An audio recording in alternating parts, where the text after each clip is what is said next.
You talked about going to people, to that dark place with those people, but when you go to that dark place, for people who actually have like a plan of action, are they at a higher risk of attempted suicide than a person who just goes to a dark place without a plan of, this is what I intend on doing, I'm going to go to the kitchen, I'm going to get this specific knife, and then I'm going to take it away and go to this place and do it? Does that increase their probability of actually committing suicide? That has not been my experience. No, again, I think that's the fear. That's the fear. You know, go there with them. You know, we're not going to talk them into it. We're just going to go there with them and ride through it. The reason I ask is because I'm a healthcare professional, and we're always told that the people that you have to put a red flag on are the people who say, this is how I intend on doing it.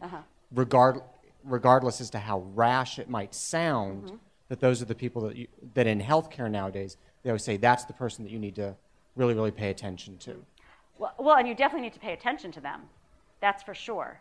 But what I'm advocating is don't react with fear. Don't react with fear and back off. Just let them talk. So.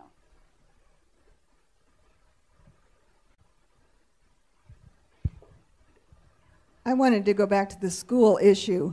Over the years, I've had a number of teachers in graduate courses, and some of them have had experiences of suicide in their schools. And one of the things they've talked about is how important it is for schools to have plans in place so that they're not being reactive, but rather proactive if something like that happens, because it can have a devastating effect on the entire community anyway. But if there's no plan there, you know, and it may seem like, well, it's never going to happen. Why do we need a plan? Right. So maybe these young teachers, as they go out into the field, can become advocates for the importance of having these emergency procedures in place. Absolutely. And I teach graduate classes in school counseling, and one of the things that we talk about in crisis intervention is having in place something called a crisis team. A crisis team that, you know, consists of maybe the school counselor, maybe it could be anyone in the school, but just people who are going to be there to respond should a crisis occur, such as a suicide, so that people aren't just left hanging, but that things are in place and we can get together and come up with a plan for how to respond to the community and everybody who's grieving or whatever.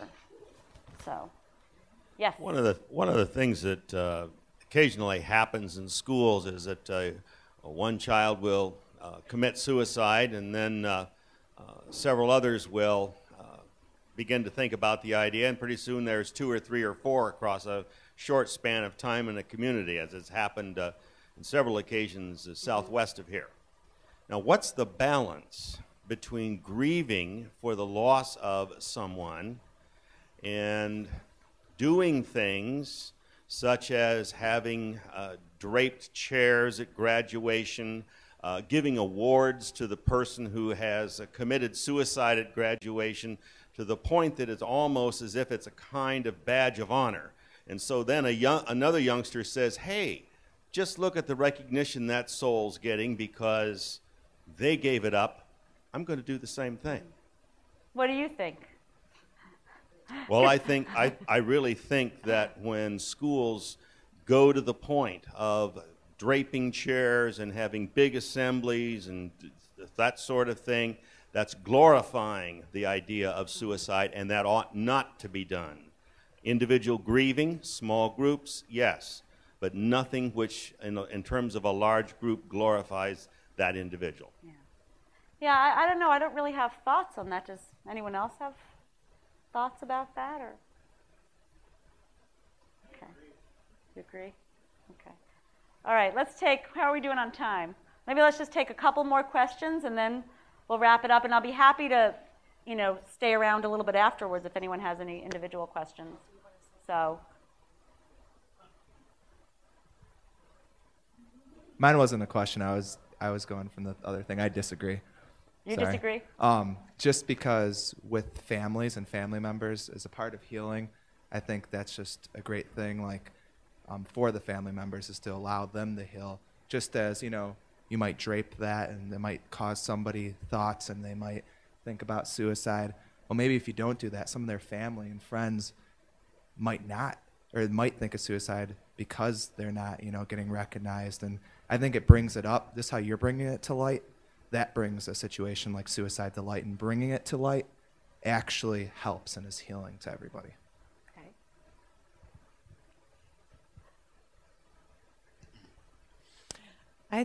want to thank you, Nancy, for bringing this to their community, to our community. It's been real beneficial. I also want to say that I think one of the things that needs to happen is to remove the whole stigma of needing therapy.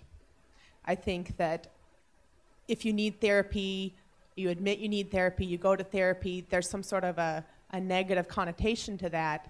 And I think that across the board, one of the things that would help with all disorders or pain or problems is to just maybe try to, as a community, accept that probably everybody in the whole community needs some sort of therapy, and most people aren't getting it, which is causing more illness. So I think that one of the things that would help prevent suicides is to actually encourage everybody to help each other talk about problems, and whether they're at that point of suicide or not, before it gets to the thoughts of suicide. I just wanted to go back to the willpower thing. I think what he's trying to say, which it might have came out a little wrong, like teach people that you got to find the willpower to give yourself help and know that there's something wrong, and you need to get in that forward motion of trying to know that something's wrong, and you know you need to get help and maybe talk to people about it, and maybe trying to give them the willpower to see that. I think that's what he was trying to get at. Sure. Okay. Okay. He said right on. Right on. Okay. One more comment, and then we'll call it a wrap. And again, if you want to come how back. do you overcome feelings of depression? And what if people say to you, go ahead, do it? Like, I've heard people say to people, go ahead. They don't care. Well, if someone says to you, go ahead, do it, I would go find someone else to talk to.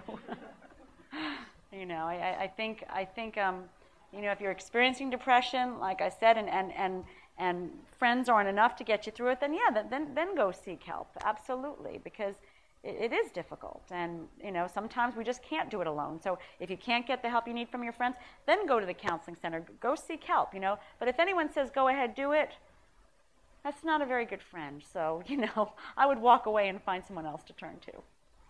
So, okay, well. Thank you all for coming. I know this is, obviously we have a lot to say about this, but I thank you for coming, and I'll be available if anyone wants to come up to me afterwards for a while. So thank you. Thank you. Thank you.